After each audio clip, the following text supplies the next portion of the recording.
faut faire évoluer ta mentalité. Il faut que ta mentalité soit une mentalité divine. Vous savez, les choses de Dieu sont contraires aux choses humaines. Et c'est pour ça que lorsque quelqu'un marche selon Dieu, on a l'impression qu'il régresse. On a l'impression qu'il recule. On peut le prendre pour un fou. Parce qu'il ne réagit pas comme les autres réagissent. Je te dis, lorsqu'on te gifle, quand l'autre joue.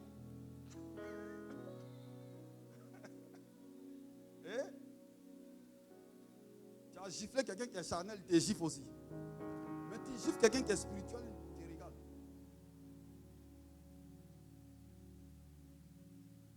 Tu agresses quelqu'un qui est spirituel, il te regarde.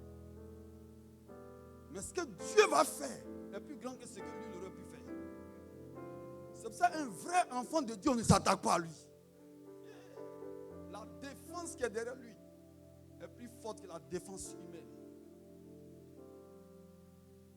Soyons des enfants spirituels. Des hommes, excusez-moi, des hommes spirituels.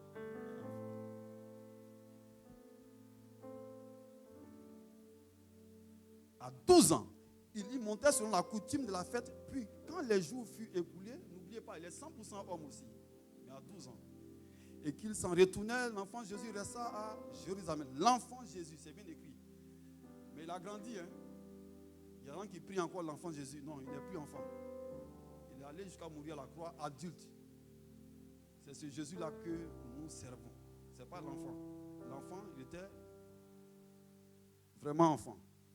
Son père et sa mère ne s'en aperçurent pas. Croyant qu'il était avec leurs compagnons de voyage, il fit une journée de chemin. Il le cherchait parmi les parents et leurs connaissances. Mais ne l'ayant pas trouvé, il retrouvait à Jérusalem pour le chercher. Au bout de 3 jours, il le trouvait dans le temple assis au milieu des docteurs. Un enfant de 12 ans au milieu des docteurs.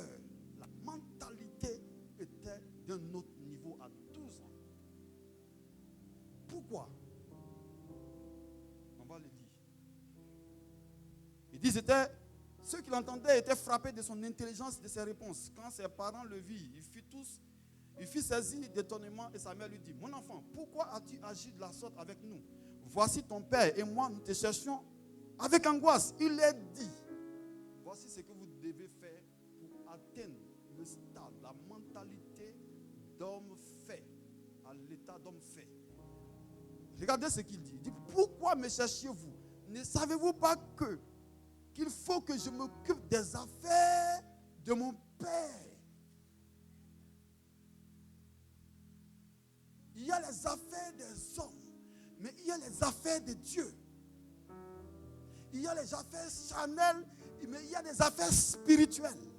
Jésus s'occupait des affaires spirituelles, des affaires de son père. Il avait le désir de voir les choses de Dieu évoluer.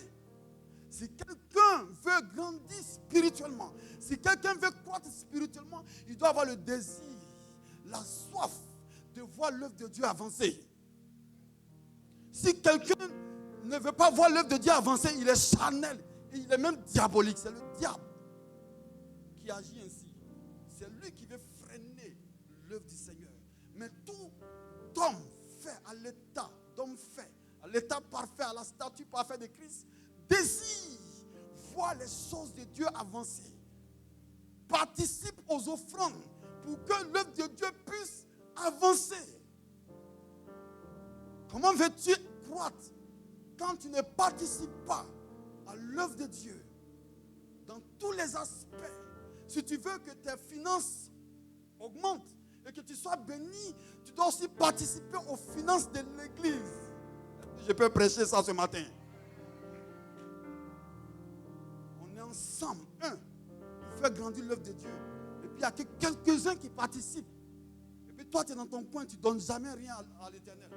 Ou bien tu donnes des miettes. Jésus, un jour, je vous assure, lorsque nous venons faire nos offrandes, Jésus se tient là et puis il regarde ce qu'on donne.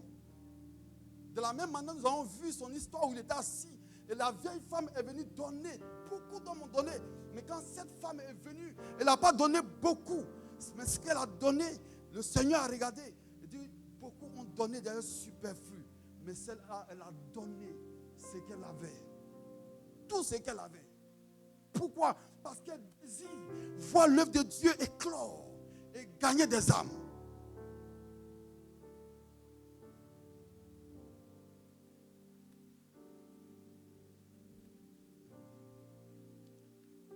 À 12 ans, sa mentalité était de servir Dieu. Oh, moi j'ai la soif du service de Dieu. Oh, j'aimerais tellement te communiquer cette soif. J'aimerais tellement te communiquer cette soif je ne sais pas comment faire. J'ai envie de mettre mon cœur dans ton cœur. Et puis ensemble, on va faire des exploits.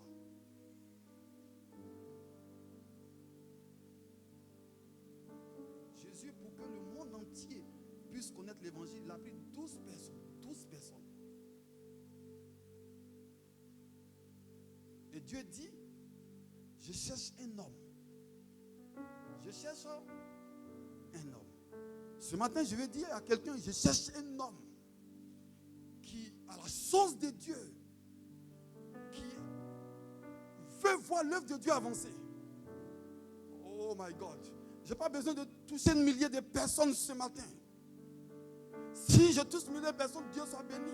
Mais j'ai besoin d'une personne qui a le désir de voir l'œuvre de Dieu avancer, qui a la soif de cela, qui met de côté son ego. Souvent même, pour nous les hommes de Dieu, la Bible dit que nous sommes comme les balayus. Nous sommes là. Notre vie est vendue à Dieu. Nous sommes sacrifiés à Dieu. Nous sommes consacrés à Dieu. C'est ce que ça veut dire consacré. Tu es sacrifié. Tu n'as pas ta propre vie à toi. Ce n'est plus toi qui vis, l'apôtre Paul le dit. C'est Christ qui vit en toi. Ce sont ses désirs qui sont en toi. C'est la vie de Dieu qui est en toi. Tu n'as plus d'ambition personnelle. Si quelqu'un s'occupe de l'ambition de Dieu, Dieu s'occupe de ses propres ambitions. La Bible dit que si quelqu'un arrose, il sera lui-même aussi arrosé.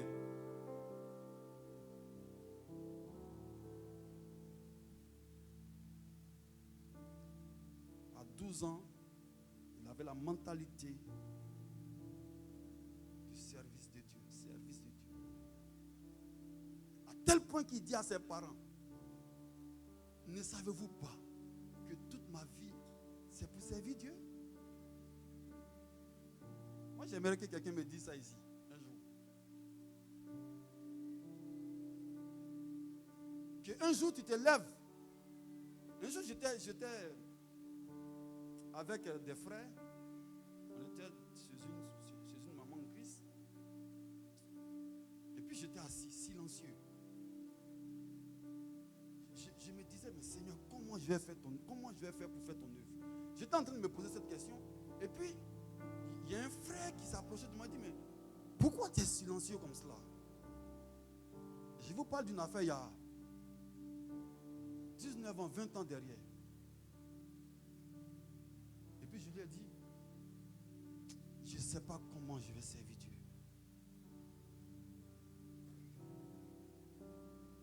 Je ne sais pas comment. Mais tout ce que je sais, j'ai envie tellement de le servir. J'ai tellement soif. J'aimerais que Dieu me donne l'opportunité de le servir. Et là où je suis encore, je n'ai pas l'impression de servir Dieu totalement. Est-ce que vous comprenez ce que je veux dire? J'ai envie de faire plus. Je crois que je n'ai rien encore fait. Je n'ai rien fait du tout. Rien. Pour Jésus, qui a tout fait pour moi, j'ai encore beaucoup à faire. Nous avons encore beaucoup à faire. Ma mère a servi Dieu. Quand je regarde ce qu'elle a fait, je me dis, je n'ai pas encore fait le millième de ce qu'elle a fait. Donc, qu'est-ce que j'ai fait encore? Rien. Rien. Il faut que je sois encore plus galvanisé pour l'œuvre. Qu'est-ce que nous faisons, nous, à 15 ans, 20 ans, 30, 40, 50, 60 ans? Quelle est notre priorité aujourd'hui? Quelqu'un va dire, je me cherche où? Celui qui je cherche, la Bible dit ceci. Cherchez premièrement le royaume des cieux et sa justice. Et toute chose vous sera donnée par-dessus.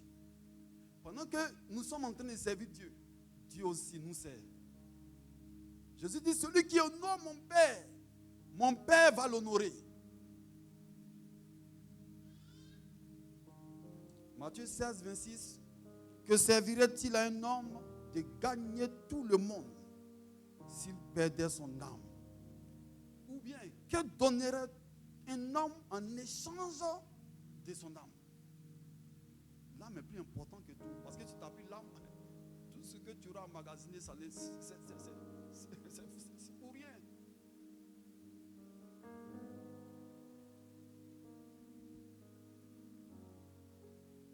Paul dit, je vous exhorte donc, frères, par la compassion de Dieu, à offrir votre corps comme un sacrifice vivant, saint et agréable, ce qui serait de votre part un culte raisonnable. Soyez transformés, soyez renouvelés dans votre intelligence, dans votre mentalité, dans notre mentalité. Soyons renouvelés afin de discerner la volonté de Dieu qui est bonne, agréable et parfaite. Si quelqu'un a cela, a reçu la perfection de Dieu dans sa vie, il sera comblé à jamais. Qu'est-ce que l'homme cherche? Le bonheur, me diront-on. Le chemin du bonheur, c'est Dieu. Si tu l'as, tu es béni.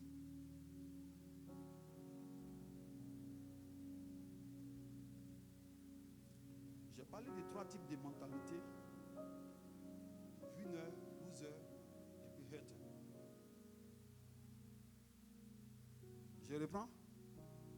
Bon, on continue. On reprend ou on continue? On reprend ou on continue?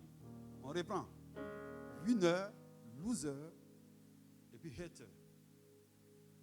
Le winner, c'est eux qui portent la responsabilité de tout ce qui leur arrive. Et qui mettent tout en place pour changer les choses. Ils décident que ce qui leur arrive est de leur propre faute. Et que donc, par leurs efforts, ils peuvent changer les choses. Et si le chrétien va s'attacher à Dieu et prier jusqu'à ce que les choses changent. Ça, c'est le winner. Il porte la responsabilité. Le loser, lui, c'est les autres qui sont responsables de ce qui lui arrive. Donc, il attend donc l'effort des autres. Que les autres lui donnent. C'est parce qu'il ne m'a pas donné que je suis comme ça. C'est parce qu'il a fait comme ça que je suis devenu comme ça. C'est parce que mon père, ma mère.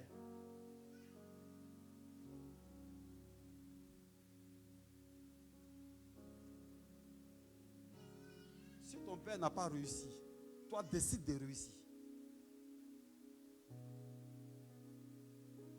Il faut tirer leçon de la vie de nos parents.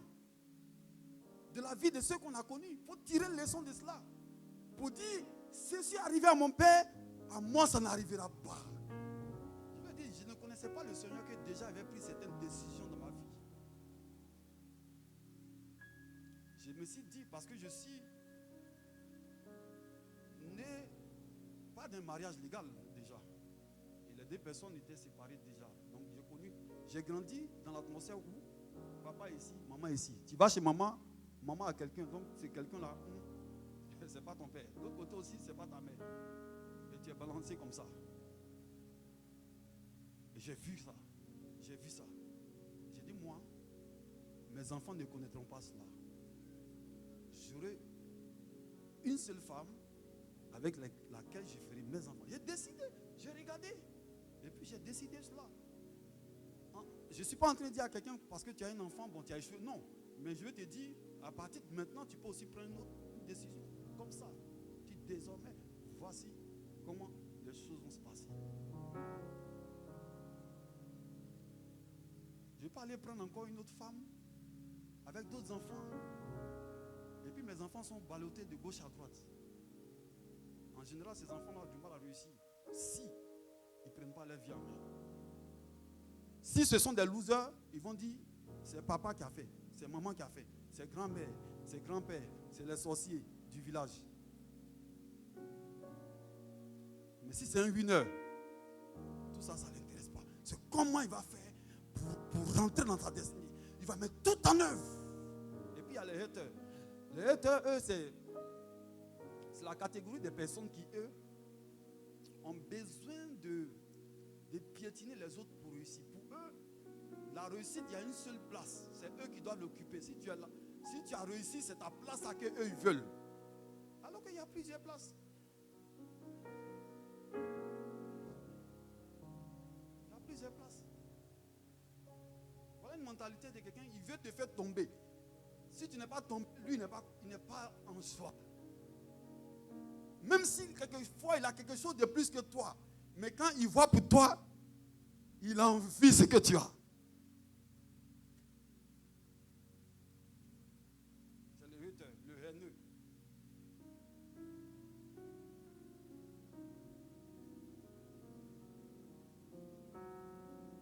Et ça, tu ne peux pas croître. Il n'y a que les winners qui vont croître. Il n'y a que des gens qui ont envie d'aller de l'avant. En réalité, les losers et les haters, c'est des sorciers. Il faut dire le mot, c'est des sorciers. Toi, dans ta vie, c'est les autres seulement qui sont sorciers. Et puis, tu ne fais rien pour changer la vie. Tu es un sorcier.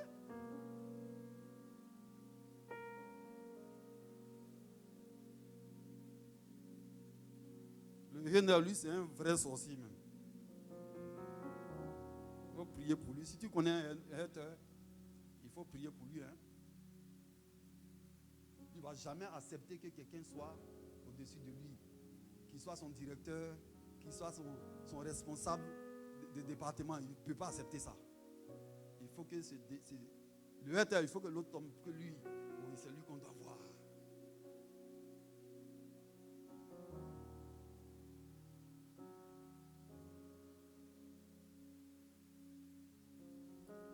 Dieu veut qu'on soit en bonne santé physique et mentale. La dimension physique, c'est le fait que Dieu veut te voir aussi évoluer dans le domaine matériel et financier. On ne prêche pas que le spirituel pour rester dans le ciel. Sur la terre ici, Dieu doit nous bénir aussi. Moi, je prêche la bénédiction de Dieu. En réalité,